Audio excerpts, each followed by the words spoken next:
Hello everyone, welcome to week 6.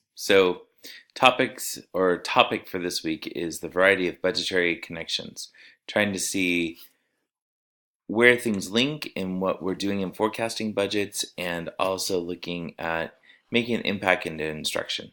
So for this week, there is a Christian message that talks about Psalms 50 and how God is the owner of everything. I encourage you to take the time to read through that.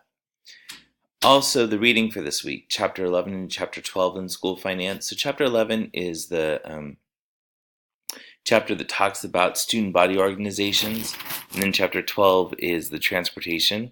So make sure that you're reading the chapters, keeping up with that, and doing the workbook and the quizzes for that. Make sure that you're also reading the financing school facilities, as you'll be getting into maintenance and operation and how we have to forecast for budgeting of just the upkeep of our buildings as well as new buildings. It's good conversation to read and understand. That typically happens at a district level, but certain districts will give things back to their school site principals as well. So just something to read up on. So the self-paced lesson focus will be on student body organizations, auditing the ASB and athletics programs, students' fees, transportation, and the history of bus transportation. So you'll have a good time covering all those topics.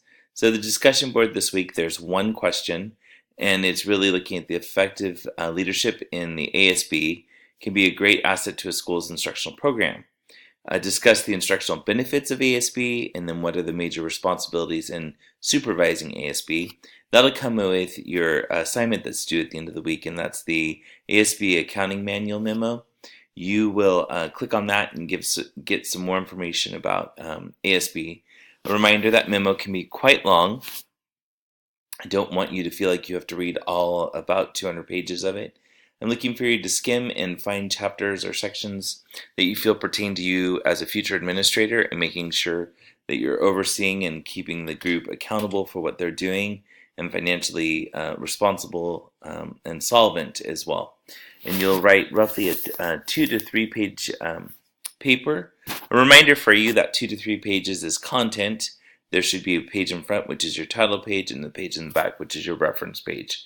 So when I say do 2 to 3, we're really looking at 4 to 5 pages, and that's due at the end of this week by Sunday night at 11:59.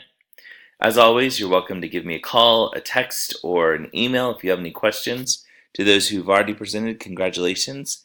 And just a preview of what Night 8's live synchronization class will be, it will be presentations. I hope you have a great week.